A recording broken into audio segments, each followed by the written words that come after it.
बीवी मुझसे नाराज होकर मेके जा चुकी थी। वो अपने साथ 2 बच्चों को भी ले गई थी।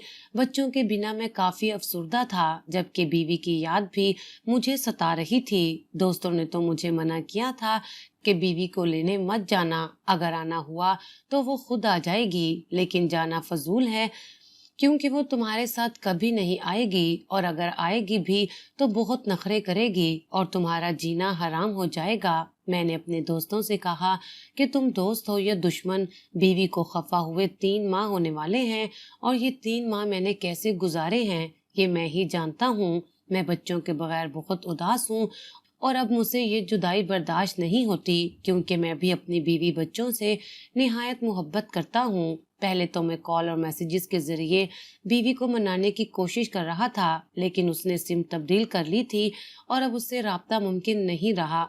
ये तीसरी बार था जब बीवी मुझसे खफा होकर मेके चली गई थी, और इस बार तो बीवी ने मुझसे कहा था कि मैं वापस नहीं आऊंगी। उसके लहजे में बहुत बड़ी संजीदगी थी, जिसको देखकर मैं काफी डर गया था और यही समझ रहा था कि शायद वो वापस नहीं आएगी। उसने ये भी कहा था कि वो मुझे वापस लाने से पहले एक अच्छी सी जॉब हासिल कर ले। सबसे बड़ा शिकवा यही था कि मैं जॉबलेस था।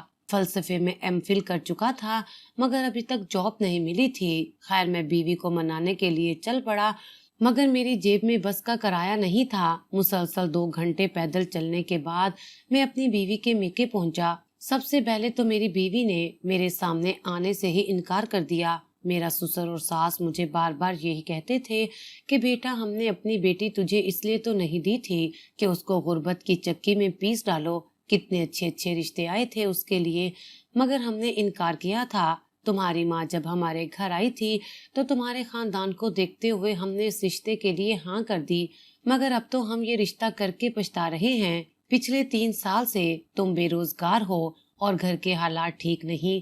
हमारी शहजादियों जैसी बच्ची की क्या हालत कर दी थी तुमने। देखो कितनी कमजोर हो चुकी है, हम पहचान भी नहीं रहे अपनी बेटी को अब। मैंने अपनी सास से कहा कि मैं अपनी बीवी से बहुत मोहब्बत करता हूँ, तो वो कहने लगी, बेटा, आजकल के दौर में मोहब्बत से काम नहीं चलता। घर चलाने के लिए पैसा चाहिए, बस जो कि तुम्हारे पास बिल्कुल नहीं है, और तुम कंगले हो चुके हो। बच्चे बड़े हो रहे हैं, कल को इनकी पढ़ाई के लिए भी खर्चे की जरूरत पड़ेगी।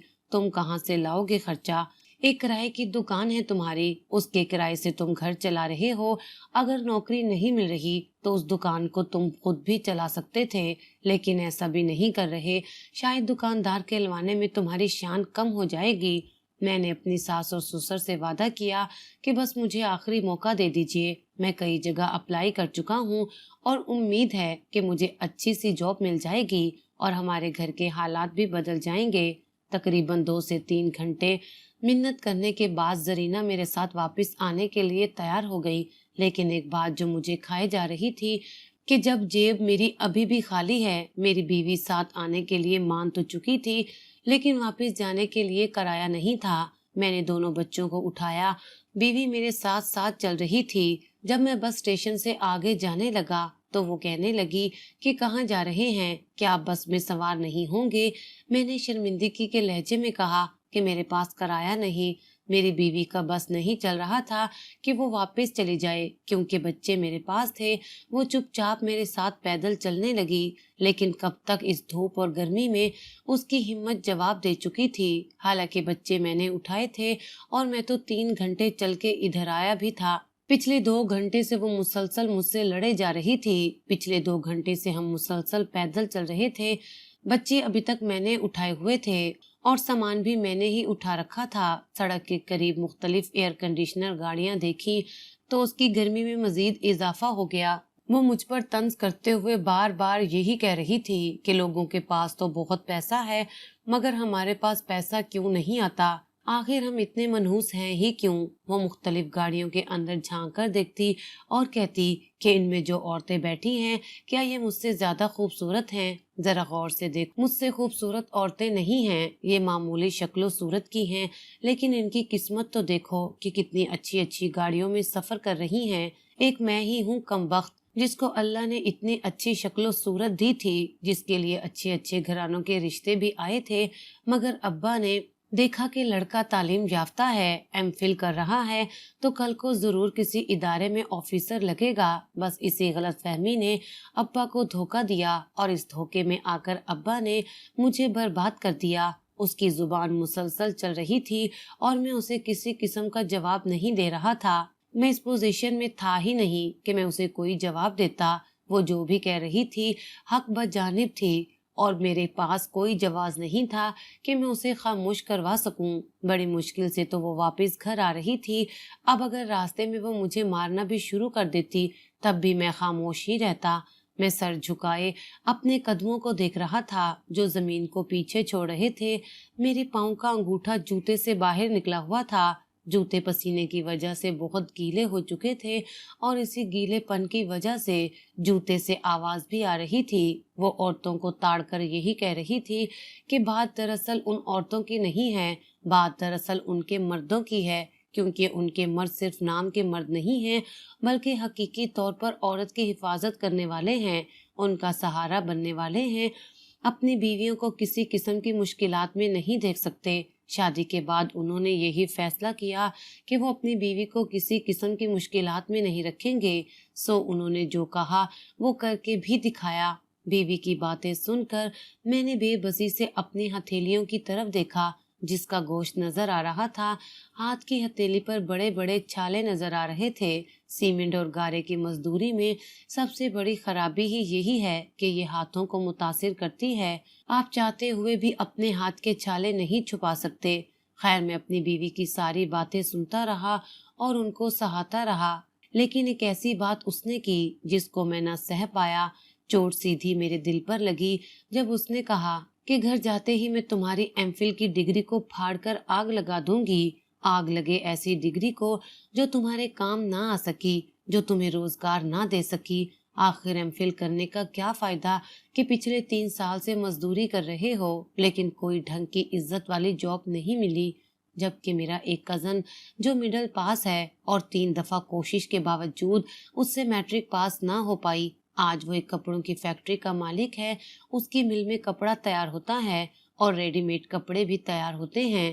اس کا نام اشرف ہے اور اشرف کے والدین ہمارے گھر میرے رشتے کے سلسلے میں آئے تھے۔ ایک دفعہ نہیں بلکہ 3 بار آئے تھے۔ حالانکہ ایک بار کوئی بھی عزت دار خالی ہاتھ لوٹ کر دوبارہ واپس نہیں آتا، لیکن وہ اشرف کی خاطر تیسری بار ہمارے گھر آئے تھے کیونکہ اشرف اپنے والدین کو بار بار ہمارے گھر بھیج رہا تھا۔ اشرف مجھ سے بے پناہ محبت کرتا تھا، مجھے چاہتا تھا، مگر اس وقت ابا نے اس کی تعلیم دیکھ کر ہی اس بات کا غلط اندازہ لگا لیا کہ یہ نکھٹو ہے، ساری زندگی مزدوری ہی کرے گا۔ ابا جان کی نظر اشرف کی بجائے ہمارے موجودہ شوہر عظیم پر تھی جو کہ صرف نام کے ہی عظیم ہیں لیکن قسمت کے مارے جگہ جگہ مزدوری کر رہے ہیں۔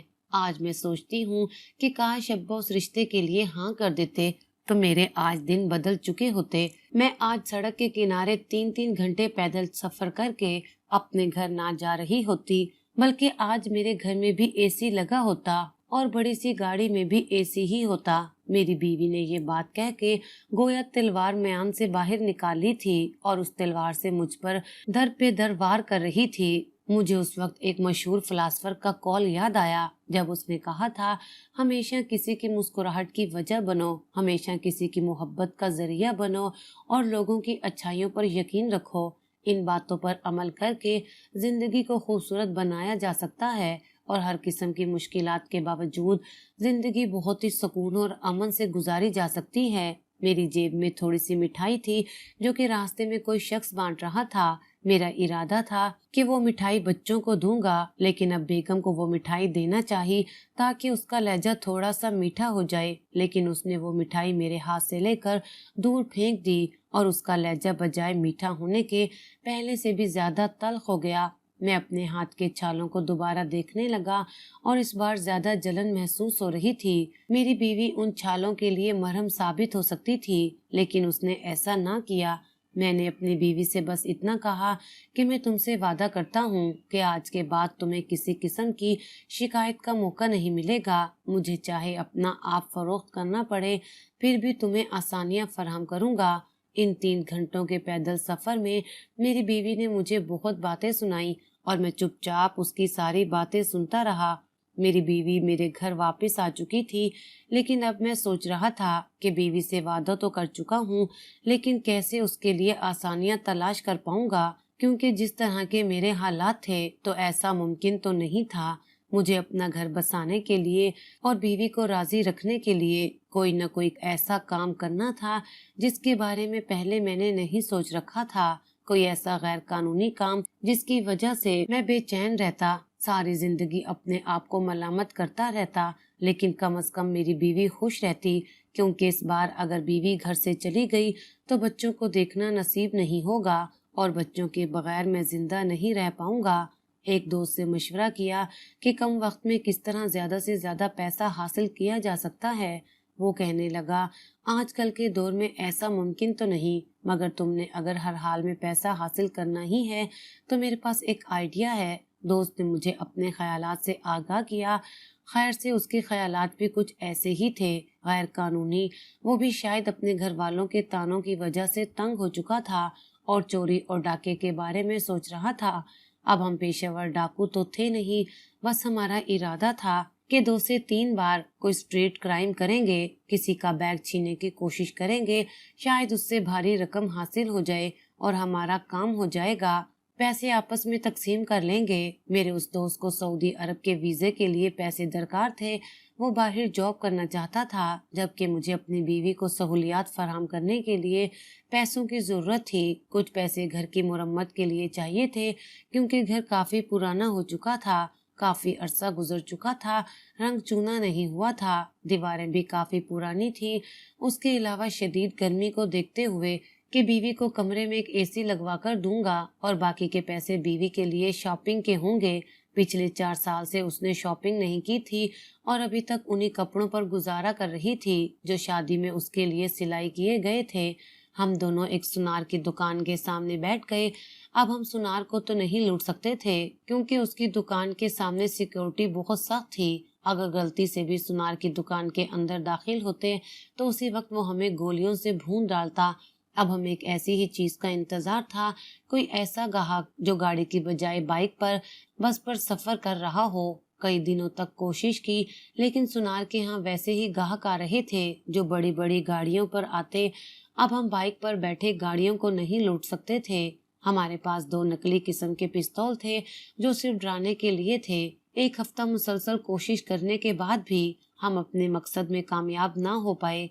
8वें दिन सुनार की दुकान में एक ऐसा बुजुर्ग आदमी दाखिल हुआ जो कि बहुत सादा था और वो पैदल सफर कर रहा था। हम दोनों दोस्त एक दूसरे को देखकर मुस्कुराए कि ये मौका अच्छा है। अगर ये बूढ़ा सुनार की दुकान से जेवर लेकर वापस आया तो हम आसानी से उससे ये जेवर छीन सकते हैं।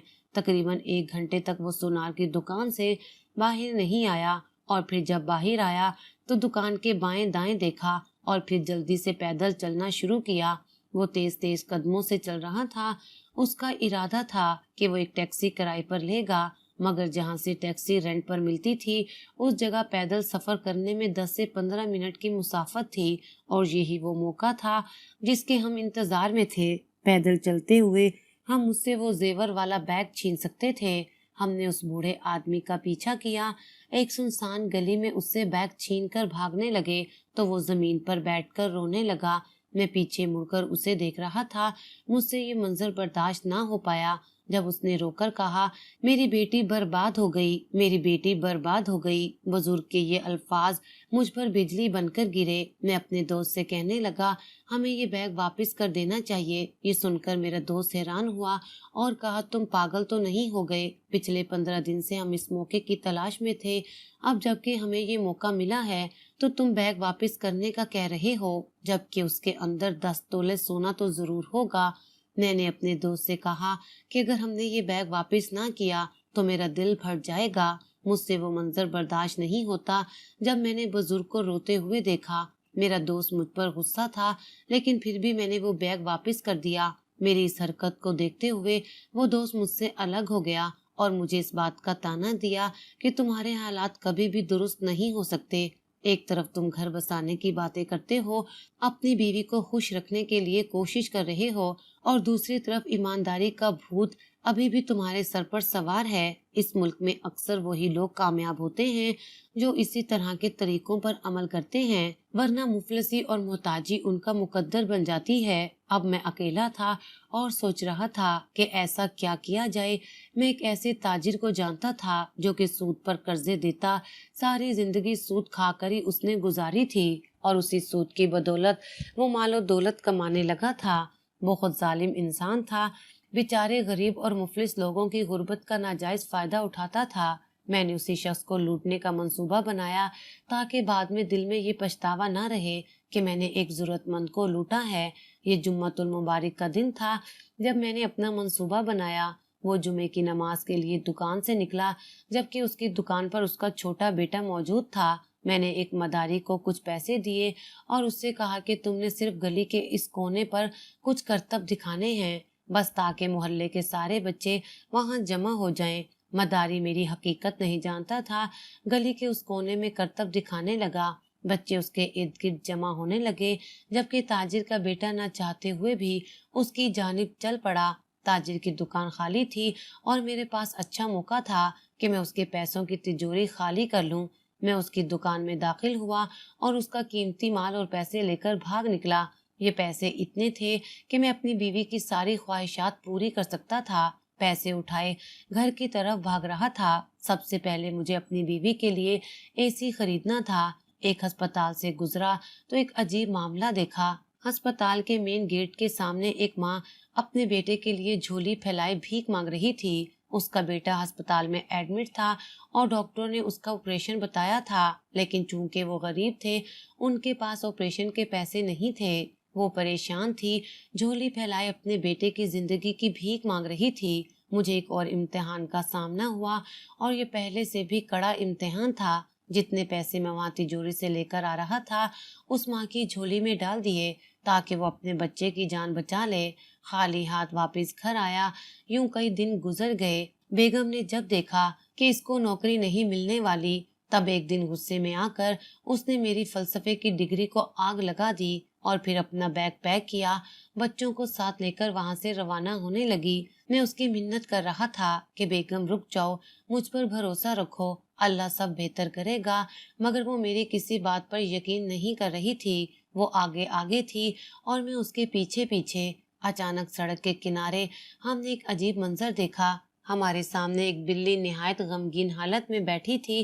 اس کے ساتھی کو کسی تیز رفتار گاڑی نے کچل دیا تھا۔ ہم دونوں اس بلی کو بڑے غور سے دیکھ رہے تھے جو خاموش آنسوؤں کے ساتھ اپنے ساتھی کی لاش پر رو رہی تھی۔ زرینہ اس بلی کے سامنے بیٹھ گئی، گویا اس کے درد میں شامل ہونے لگی۔ میں اپنی بیوی کو بہت غور سے دیکھ رہا تھا۔ بلی نے زرینہ کی طرف دیکھا، پھر اپنے ساتھی کی طرف دیکھ کر گویا زرینہ کو پیغام دیا کہ میں اب اکیلی رہ چکی ہوں، میرا ساتھی اب اس دنیا میں نہیں رہا۔ گاڑیاں شور کرتی ہوئی ہمارے پاس سے گزر رہی تھی۔ میری بیوی اپنے منہ پر ہاتھ رکھ کے مسلسل روئے جا رہی تھی۔ اچانک وہ تیزی سے اپنی جگہ سے اٹھی۔ شرم و حیا کو بالائے طاق رکھتے ہوئے اس نے مجھے گلے سے لگا لیا۔ وہ یہ بھول چکی تھی کہ یہ ہمارا گھر نہیں بلکہ سڑک کا کنارہ ہے۔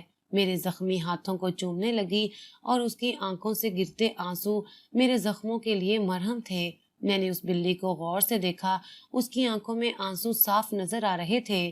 یہ ہمارے لیے، خصوصاً میری بیوی کے لیے، ایک پیغام تھا کہ زندگی کی مشکلات آتی بھی ہیں اور چلی بھی جاتی ہیں۔ وقت ایک جیسا بالکل نہیں رہتا، مگر ان مشکلات کی وجہ سے اپنے ساتھی کو کبھی بھی اگنور مت کریں۔ مشکل کی اس گھڑی میں آپ کے ساتھی کو آپ کے ساتھ کی ضرورت ہے۔ ایسا نہ ہو کہ وقت ہاتھ سے نکل جائے اور آپ کے نصیب میں سوائے پچھتاوے کے اور کچھ نہ ہو۔ اکثر ایسے جوڑوں کو دیکھا گیا ہے جنہوں نے مشکل وقت میں ایک دوسرے کا ساتھ دیا، ایک دوسرے کا سہارا بنے اور جلد ہی وہ اپنی مشکلات پر قابو پانے میں کامیاب بھی ہوئے۔